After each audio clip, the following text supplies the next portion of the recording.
टेढ़े से बतियाइबे जिंदा लाश कदम रे। साला रे सुन, टेढ़े से बतियाइबे जिंदा लाश कदम रे।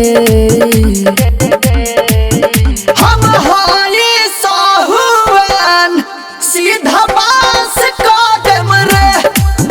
हम हाई साहुआन साला बास कदम रे। पूरा खानदान के तोरा नाश कदम रे। हम हाई साहुआन सीधा बास कदम रे।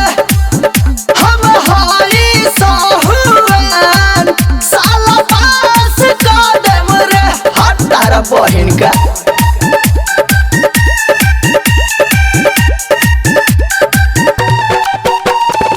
Music by Amit Tiwari.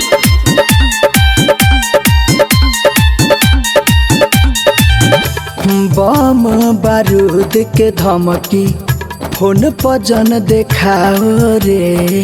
दब बापी छुआरा में तो सामने ताने आओ रे। फोन पर क्या उखड़ तर हे जादू खा। बम बारूद के धमकी फोन पर जन देखाओ रे। दब बापी छुआरा में तो सामने ताने आओ रे।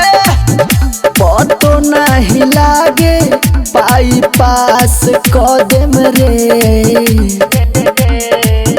हम हाई साहुआन सीधा बास कदम रे। हम हाई साहुआन साला बास कदम रे। Music by Amit Tiwari. हम हाई साहुआन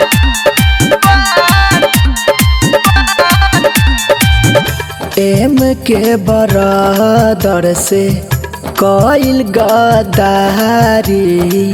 सच कही बेटा एक दिन बड़े बड़े भारी। ए बेटा कान साफ के सुन।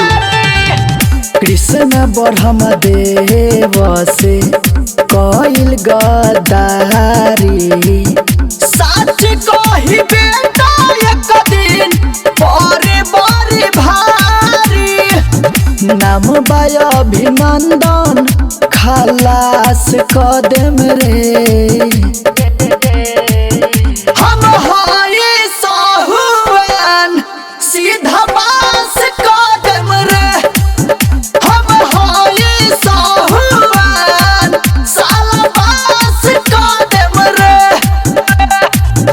पूरा खानदान के तोरा नाश कदम रे। हम हाई साहुआन सीधा बास कदम रे। हम हाई साहुआन साला बास कदम रे। हट तारा बहिन का।